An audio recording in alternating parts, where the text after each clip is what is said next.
قال رسول اللہ صلی اللہ علیہ وسلم انہا ستکون فتنۃ، ان قریب ایک بہت بڑا فتنہ رونما ہوگا۔ حضور نے خبر دی فتنے کی۔ حضرت علی فرماتے اس پر میں نے عرض کیا، میں نے عرض کیا مل مخرج منہا یا رسول اللہ، اے اللہ کے رسول اس سے نکلنے کا راستہ کون سا ہوگا؟ دیکھیے یہ لکھا ہوا ایگزٹ، نکلنے کا راستہ، اور عام طور پر آپ نے دیکھا ہوگا بڑے ہالز میں یہ سرخ روشنی ہوتی ہے، اس میں اس کا اہتمام کیا جاتا ہے کہ اگر خدا نہ خواستہ کوئی حادثہ ہو جائے لوگوں کو معلوم ہو نکلنے کا راستہ کون سا، یہ مخرج ہے۔ حضور نے خبر دی کہ فتنہ ہوگا۔ تو دیکھیے میں ایک بات عرض کیا کرتا ہوں، ذرا توجہ کیجئے، ہمارا حال کیا ہے؟ ہم بڑے ریشنلسٹ قسم کے لوگ ہیں، یہ زمانہ ریشنلزم کا ہے۔ اگر ہم ہوتے تو کیا پوچھتے؟ وہ فتنہ کیا ہوگا، کیوں ہوگا، کہاں سے آئے گا؟ ہمارے سوال یہ ہوتے ہیں، کب آئے گا، کیوں، کہاں، کب، کیسے؟ ان سب کی حیثیت علمی سوالات کی ہے۔ بھائی کب آئے گا ایک علم ہے، کیسے آئے گا علم ہے، کہاں سے آئے گا علم ہے، لیکن اصل جو عملی اعتبار سے اہمیت والی شے ہے، بچاؤ کا راستہ کون سا ہوگا محمد الرسول اللہ، یہ بتائیے ہم۔ مل مخرج منہا یا رسول اللہ، حضرت علی نے یہ نہیں پوچھا فتنہ کیا ہوگا، کہاں سے آئے گا حضور، کیوں آ جائے گا، کب آ جائے گا، نہیں، مل مخرج منہا یا رسول اللہ، اے اللہ کے رسول یہ بتائیے کہ جب وہ فتنہ رونما ہوگا تو نکلنے کا راستہ کون سا ہوگا؟ اس کا جواب ہے، ارشاد فرمایا محمد رسول اللہ نے، کتاب اللہ، اللہ کی کتاب ہے وہ مخرج، یہ کتاب ہے کہ جس کو تھامو گے تو فتنوں سے محفوظ رہو گے۔ اس کے بعد آپ فرماتے ہیں فیہ نبأ ما قبلکم وخبر ما بعدکم وحکم ما بینکم، اس میں تم سے پہلوں کی بھی خبریں موجود ہیں، عاد اور سمود اور قوم نوح اور قوم ہود اور قوم لوط اور قوم صالح اور آل فرعون، یہ کون ہے؟ من قبلکم، تم سے پہلے، وفیہ خبر ما بعدکم، جو کچھ تمہارے بعد ہونے والا ہے اس کی خبریں بھی موجود ہیں، لیکن وہ کیسے ہوں گی؟ وہ بٹوین دی لائنز ہوں گی، وہ بین السطور ہوں گی۔ ان کے لیے انسان کو، آپ کو معلوم ہے کہ عبارت میں سطور ہوتی ہیں اور ایک درمیان میں ہوتا ہے، ان کے کچھ لکھا ہوا نہیں ہوتا۔ You have to read between the lines۔ قرآن میں بعد میں آنے والے حالات بھی درج ہیں، لیکن اس طرح نہیں جیسے کہ پچھلے حالات درج ہیں۔ اس کے لیے ذرا ان ڈیپتھ پونڈرنگ اوور، غور و فکر اور تدبر کی ضرورت ہوگی۔ وَحُکْمُ مَا بَيْنَكُمْ، اور جتنے اختلافات تمہارے اندر پیدا ہوں گے تا قیام قیامت، ان سب کا فیصلہ بھی اس کتاب میں موجود ہے۔ وَهُوَ حَبْلُ اللَّهِ الْمَتِينُ وَهُوَ الذِّكْرُ الْحَكِيمُ، یہی تو ہے وَهُوَ الصِّرَاطُ الْمُسْتَقِيمُ، سیدھا راستہ، اور کون سا؟ یہی قرآن تو ہے۔ ہر رکعت میں کہتے ہو اهْدِنَا الصِّرَاطَ الْمُسْتَقِيمُ، اور قرآن دیا ہوا ہے اس پر غور نہیں کرتے۔ عجیب تماشا ہے ہمارا، نماز کی ہر رکعت میں اهْدِنَا الصِّرَاطَ الْمُسْتَقِيمُ، اور حضور فرمایا وَهُوَ الصِّرَاطُ الْمُسْتَقِيمُ، صراط مستقیم یہ قرآن ہی تو ہے۔ الذکر الحکیم یہ قرآن ہی تو ہے۔ وَهُوَ حَبْلُ اللَّهِ الْمَتِينُ، اور یہی ہے اللہ کی مضبوط رسی۔ آپ نے قاری صاحب سے وہ آیات سنی سورہ آل عمران کی، وَاعْتَصِمُوا بِحَبْلِ اللَّهِ جَمِيعًا وَلَا تَفَرَّقُوا، اللہ کی رسی کو مضبوطی سے مل جل کر تھامو اور تفرقے میں مبتلا نہ ہو۔ تفرقہ ہوگا تو کیا ہوگا؟ تمہاری ہوا اکھڑ جائے گی۔ آج آپ کو معلوم ہے دول عرب اگر یہ یکجا ہو جائیں، ایک دن کے لیے اسرائیل قائم نہیں رہ سکتا، امریکہ نہیں، امریکہ کا باپ اسے قائم نہیں رکھ سکتا۔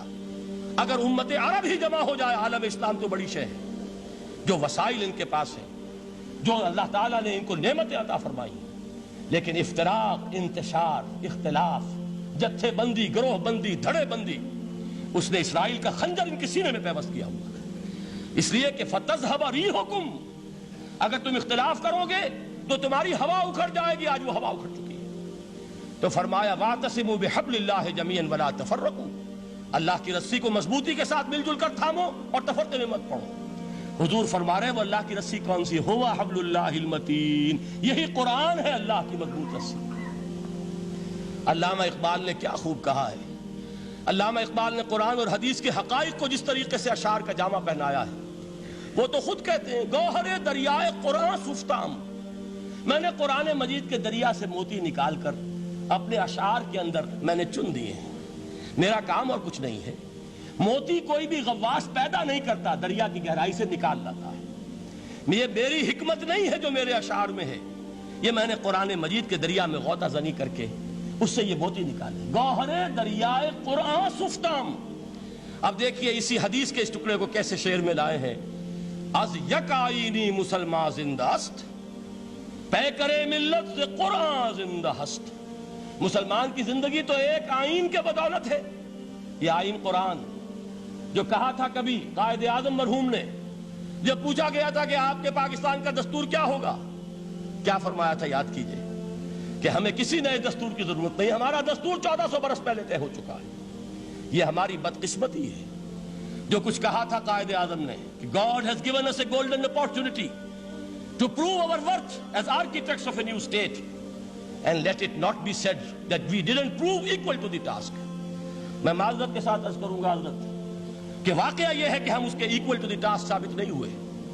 قائد اعظم کا دیا ہوا پاکستان آج دنیا میں موجود نہیں ہے، اس کا ایک حصہ اپنے نام سے دستبردار ہو کر بنگلہ دیش بن چکا ہے، اس نے اپنی تاریخ کو خیر بات کہہ دیا ہے، حالانکہ مسلم لیگ کی جنم بھومی ڈھاکہ ہے۔ 1906 میں ڈھاکہ میں مسلم لیگ نے جنم لیا تھا، اور اگر وہ صرف ہم سے علیحدہ ہوتا یہ گہرا صدمہ ہوتا، لیکن یہ کہ اس نے جب نام بدلا ہے در حقیقت اس نے اپنے تاریخ سے، اپنے پس منظر سے استعفیٰ دیا ہے۔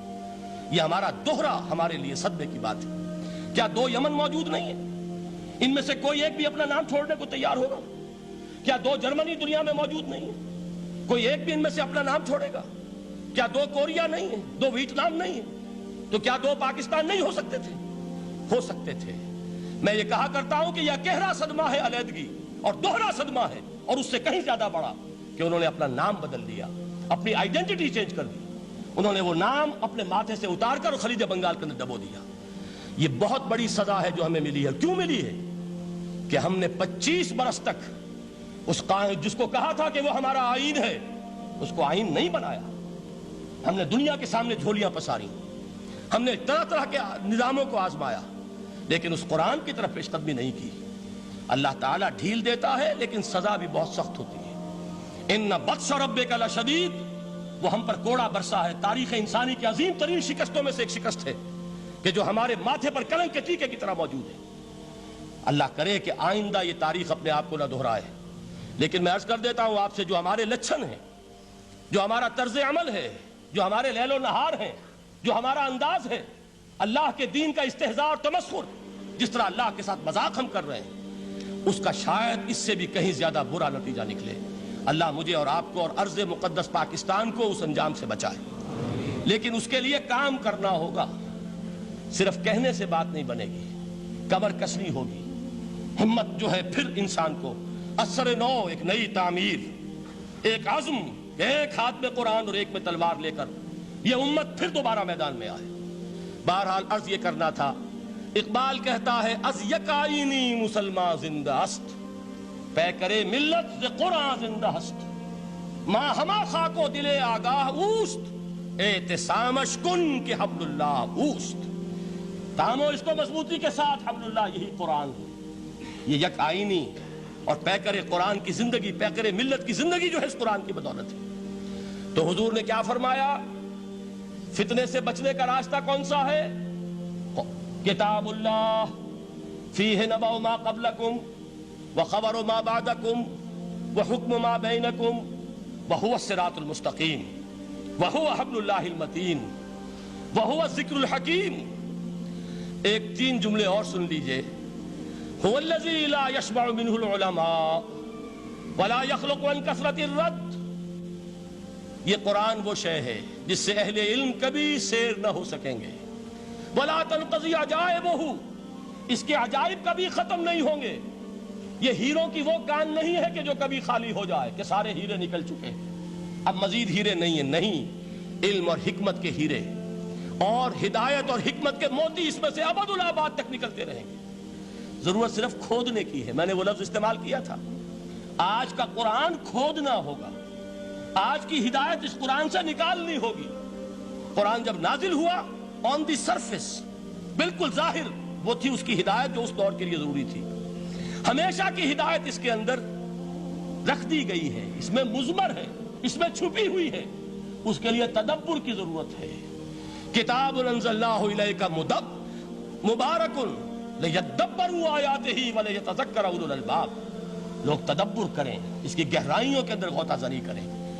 لا تنقضی عجائبہ، اس کے عجائب کبھی ختم نہیں ہوں گے۔ ولا یشبع منہ العلماء، اہل علم کبھی اس سے سیر نہیں ہوں گے۔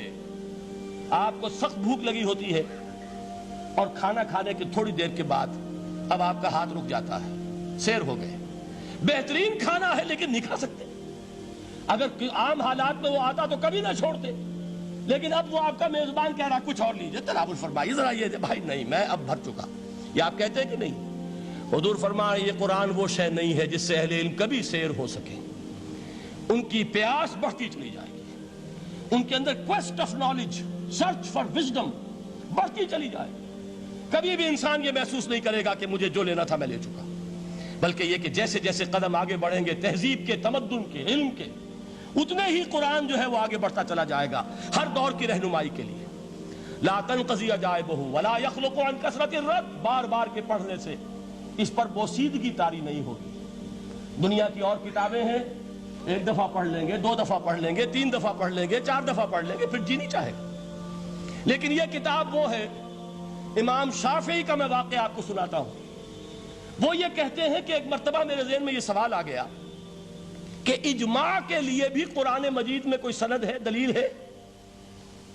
سب مانتے ہیں کہ اجماع جو ہے سورس ہے قرآن کے، اسلامی قانون کی، جس پر کہ امت کا اجماع ہو جائے۔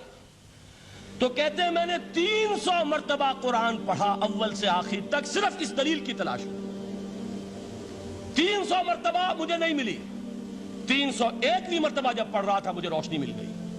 وہ یبتغی غیر سبیل المومنین کے جو الفاظ آئے ہیں، نولیہ ما تولی ونصلہ جہنم، جو کوئی شخص مسلمانوں کے راستے کو چھوڑ کر کوئی اور راستہ اختیار کرے گا ہم اسے اسی کے حوالے کر دیں گے اور جہنم میں پہنچا دیں گے۔ معلوم ہوا مسلمانوں کا جس پر اجماع